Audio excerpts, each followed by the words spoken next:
For a thick lens which of the following फॉर्मूले में B correct. Thick lens के लिए कौन सा फॉर्मूला करेक्ट हो सकता है?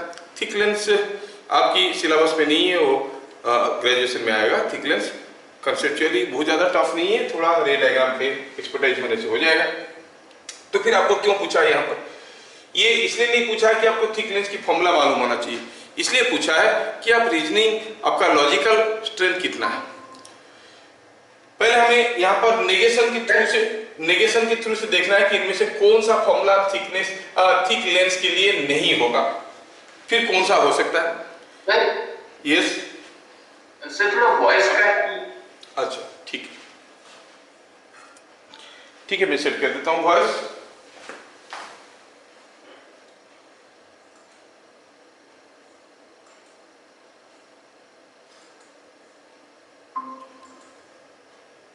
Is it okay now?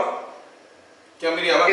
हाँ, तो वो क्वेश्चन में ये नहीं पूछ रहा है, पूछा है कि थिक लेंस के लिए कौन सा फॉर्मूला हो सकता है। अब पहले तो आपको समझ में आना चाहिए कि थिक लेंस के लिए ये सब फॉर्मूला का यूज आपको मालूम ही नहीं है, क्योंकि यू क्या था? Distance from the optical centre. V क्या था? Distance of image from the optical centre. But when you are talking about a thick lens, optical centre किसको लोगे? यू कहां से मेजर करोगे? कोई जानकारी नहीं है। मतलब आपको ये पूछ रहा है कि कौन सा हो सकता है, दिमाग लगा के बताओ। हम कहेंगे वो वाला हो सकता है जिसमें अगर थिकनेस टी को 0 कर देंगे तो थिन लेंस का फॉर्मूला आ जाएगा। सिंपल सा लॉजिक है। देखो यहाँ पर टी है थिकनेस, कौन से फॉर्मूले में? थिन लेंस में क्या होता है? Thickness is very small, you can take t equal to 0। कौन से फॉर्मूले में टी इक्वल टू 0 डाल देने से थिन लेंस वाला फॉर्मूला आ जाता है? That is it is more generalised one. देखो इसमें डालोगे तो आएगा क्या? नहीं, ये तो 0 हो जाएगा। इसमें, हाँ, इसमें डालो तो 1/v minus 1/u equal 1/f। Yes, thin lens का फॉर्मूला इसमें आ रहा है। So you will say that this can be A probable answer.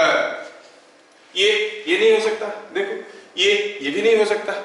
So probable answer is this is the only logic to understand.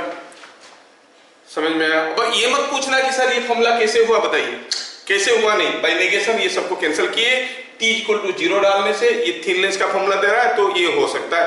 But उतना आसान नहीं है, आपको समझना कि ये कैसे हुआ। डिराइवेशन करेंगे, things will be taking different changes. ठीक है, तो फिलहाल हम रीजनिंग लगा के पता किए कि ये हो सकता है प्रोबेबल फॉर्मूला में बी करेक्ट। मतलब आपको दिमाग लगा के बताना है कि इनमें से कौन करेक्ट हो सकता है। तो सॉल्यूशन क्या हुआ?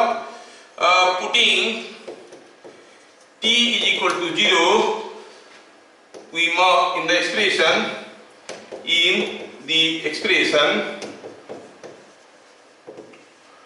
we should get or we must get formula for a thin lens. Next question देखिए, ये क्वेश्चन भी अच्छा क्वेश्चन है लेकिन डिफिकल्ट नहीं है, पूछ रहा है तो बताना। यह है कि ये कोई एक कन्वेक्स लेंस है, फोकल लेंथ है 20 सेंटीमीटर, यहां से 40 सेंटीमीटर दूरी पे कोई ऑब्जेक्ट रखा हुआ है और यहां से 60 सेंटीमीटर दूरी पे यहां से नीचे, कितना नीचे? h नीचे कोई देखने की कोशिश कर रहा है और इसको इमेज दिखाई देगा। Image can be seen by this eye. अगर ये बहुत ही नीचे आ जाएगा, देख पाएगा क्या? नहीं। तो what should be the maximum value of h so that he can see the image? ऐसे करके क्वेश्चन पूछा गया है। What is the maximum value of h so that he can see the image? Question एकदम difficult नहीं है, सोचने वाले डर जाते हैं। पहले हमें इमेज की क्लैरिटी होना चाहिए। हमारा जितना सारा डेरिवेशन था उसमें इमेज, पोजीशन, इमेज, ये सब की बात जो चल रहा था वो कौन सी इमेज की बात चल रहा था? It is the brightest image, जहां पर सारे के सारे रिफ्रैक्टेड रे एक दूसरे को मिल रहे थे। क्या सिर्फ वहीं पर इमेज दिखेगा और कहीं इमेज नहीं दिखेगा? अरे नहीं, जब भी कोई रिफ्रैक्टेड रे आपकी आंखों में पहुंचेगा आपको इमेज दिखेगा। जब कोई रिफ्लेक्टेड रे आपकी आंखों में पहुंचेगा तो आपको रिफ्लेक्शन का इमेज दिखेगा, है ना? तो देखना है कि यहां से रिफ्रैक्ट करता हुआ रे कितना दूर तक इस आंख में पहुंच सकते हैं। चलिए पहले समझते हैं कि हम कोई एक्सक्यूज मी, यहां से कोई एक रे निकला, ऐसे गया यहां तक, दिया है कि मिरर का जो लेंस है उसका अपर्चर है 10 सेंटीमीटर, तो ये 5 सेंटीमीटर हो गया। तो यहां पर आया, देखो तो फोकल लेंथ है 20 सेंटीमीटर, ये डिस्टेंस है 40 सेंटीमीटर, मतलब इमेज कहां बनेगा, ये तो 2f हुआ ना, तो 2f पे इमेज बनेगा, तो इमेज कहां बनेगा, image will be formed at A distance of 40 centimetre, यहां पे कहीं बनेगा, यहां पे बनेगा इमेज। ठीक है, कैसा बनेगा image, image will be like this. ठीक है, इधर 40 है तो इधर भी 40 है, लेकिन रुकेगा कहां, it will continue and go. अगर इसको देखने वाली जो आंख है, अगर इसको देखने वाली जो आंख है वो नीचे आ गया तो the rays will not reach him, the rays will not reach him and it cannot see the image।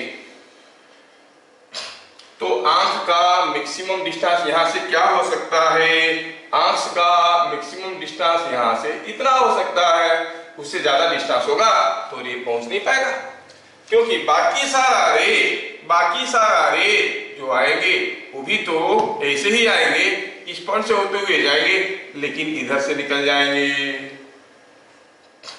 देखो तो कितना सिंपल है। अच्छा, अगर ये है 5 centimetre, if I say this is 5 centimetre, this is 40, तो this is 20 सेंटीमीटर, क्या हम एज का वैल्यू नहीं निकाल सकते, जेई के लिए तैयारी कर रहे हैं तो एच का वैल्यू क्या होगा, h by 20 must be equal to 5 by 40, so h is 2.5 centimetre. क्या बातें समझ में आया? यस। ये एक इंटरेस्टिंग टॉपिक है, छोटे छोटे टॉपिक है जो हमें पढ़ना जरूरी है, कभी कभार आ जाते हैं, रेगुलरली नहीं आते हैं।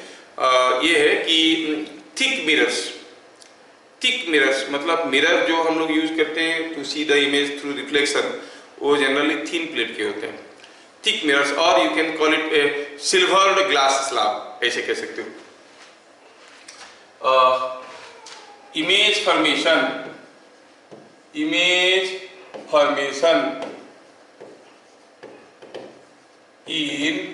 a silver glass slab. चलिए ऐसे मानते हैं कोई एक ग्लास स्लैब है आपके पास, कोई एक ग्लास स्लैब है, ये है कोई एक ग्लास स्लैब, ठीक है। ये जो ग्लास स्लैब है ये क्या हुआ, इसके अंदर क्या हुआ, इसके सामने अब इसका एक तरफ क्या किया गया, एक तरफ इसका हम सिल्वरिंग कर दिए, ये सिल्वरिंग कर दी, ठीक है।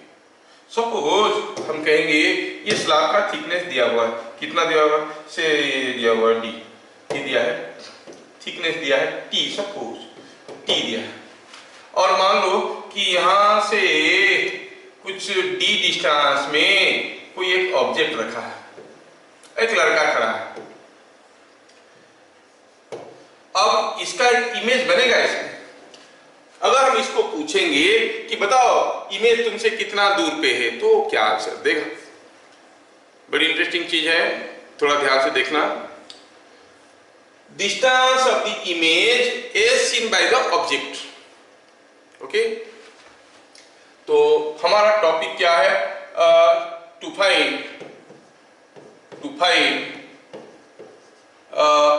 Location of image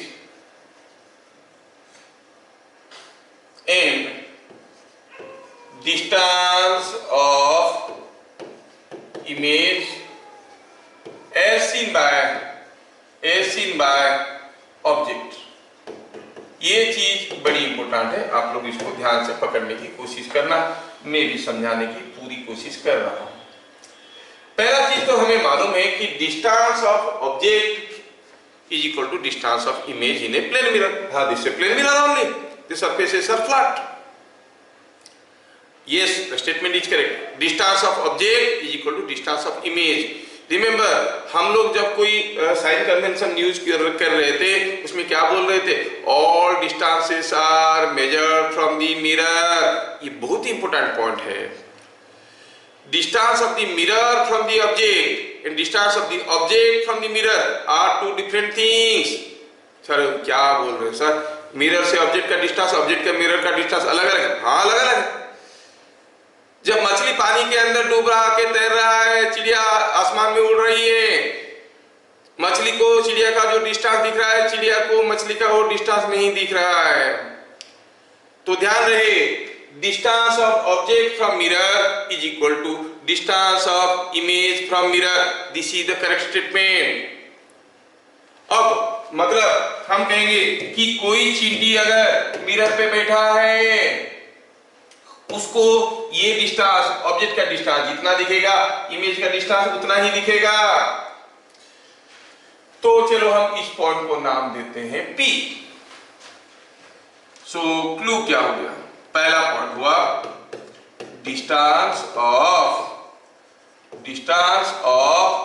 object is seen from mirror is same as distance of image is seen from mirror।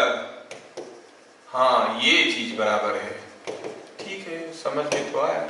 चलिए पूछो, ये P को पूछो, what is the distance of object. Data कोई दिया नहीं है, चलो मानते हैं कि एयर है, ये कोई ग्लास स्लैब है, ग्लास है, चलो मानते हैं कि इसका रिफ्रैक्टिव इंडेक्स म्यू है। तो चलो काम करते हैं।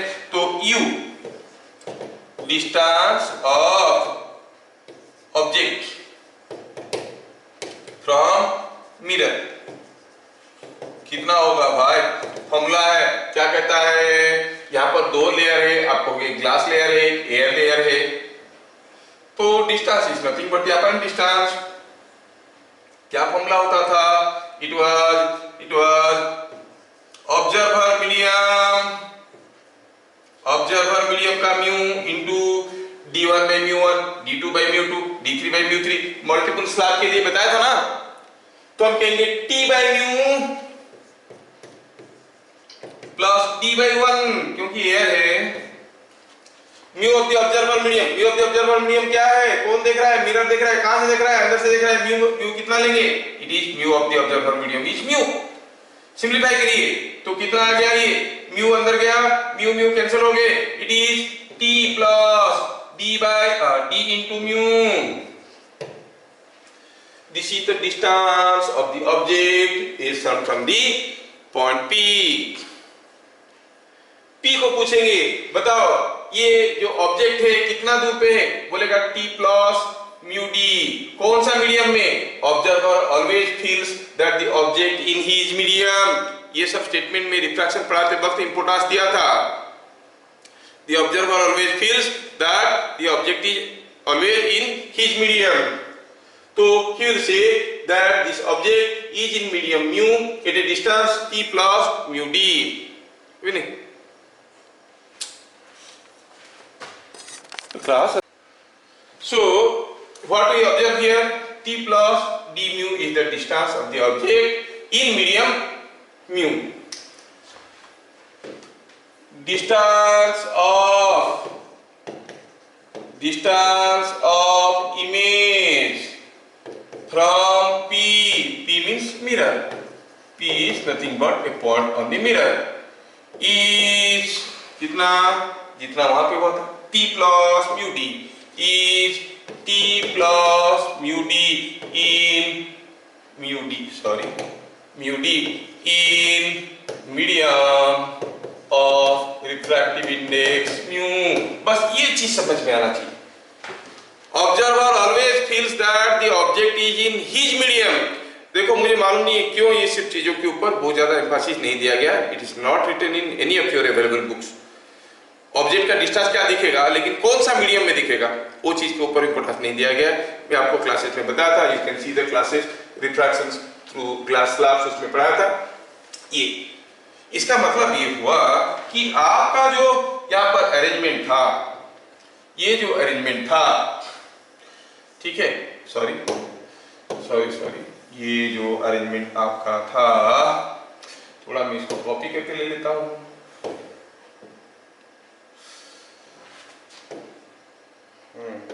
Just minute. इसका जो अरेंजमेंट था आपका, इसमें ऑब्जेक्ट का डिस्टेंस मालूम है। अब इमेज कहां पे है? इमेज है इसका पीछे। कितना दूर पे?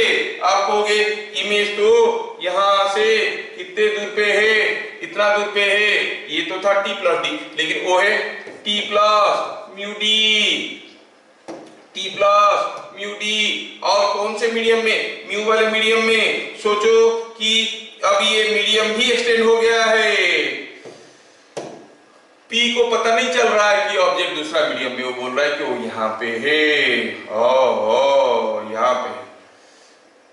अब P बोलेगा कि जो ऑब्जेक्ट है, that object is in this medium. कहाँ पे? यहाँ पे। इमेज P बोलेगा O का इमेज यहाँ पे है। लोकेशन ऑफ इमेज पूरा हो गया। हमें निकालना था लोकेशन ऑफ इमेज। अब लोकेशन ऑफ इमेज के बारे में आप क्या कहोगे? What will say about location of image? Location of image के बारे में क्या कहोगे? लोकेशन ऑफ इमेज डिपेंड करता है कि कौन देख रहा है। हाँ, इमेज तो कई फॉर्मेशन हो रहा है, कौन देख रहा है? ज्योमेट्रिकल डिस्टेंस निकालोगे, एक्चुअल डिस्टेंस निकालोगे, ऑप्टिकल डिस्टेंस निकालोगे, डिपेंडिंग अपॉन द ऑब्जर्वर। अब पूछो ओ को, बताओ इमेज तुमसे कितना दूर पे दिख रहा है? क्या वो बोलेगा d plus t plus mu d? No. अब ऑब्जर्वर एयर मीडियम में है। हमें अगर निकालना है डिस्टेंस ऑफ इमेज फ्रॉम और as seen from by O, as seen by O is equal to mu of the observer medium into this d by mu of the observer medium air plus ये पूरा का पूरा क्या है? 2t plus mu d. 2t plus mu d. ये distance कितना है? ये डिस्टेंस कितना है? ये डिस्टेंस कितना है? 2t plus mu D, t plus mu d. ये कौन सा medium? Refractive index mu by mu. चलिए, अब mu of the observer medium भी तो एयर है, एयर है तो 1 हो गया, क्योंकि ऑब्जर्वर एयर में। ये 1 है, ये 1 है, d प्लस, डालो सिंप्लीफाई करो तो ये हो गया d plus d by mu plus d by mu. Mu कैसे हुआ?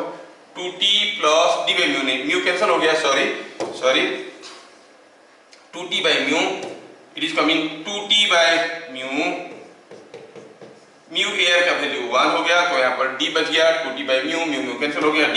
सो it is coming out to be 2d plus 2t by mu, that is the distance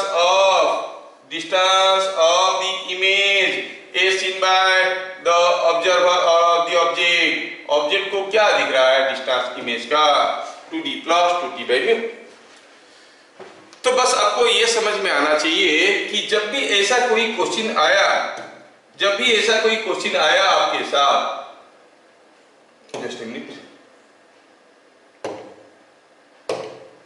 जब ऐसा कोई क्वेश्चन आपके सामने आया तो आपको क्या करना पड़ेगा? पहले with respect to the reflecting surface आपको इमेज लोकेट करना है।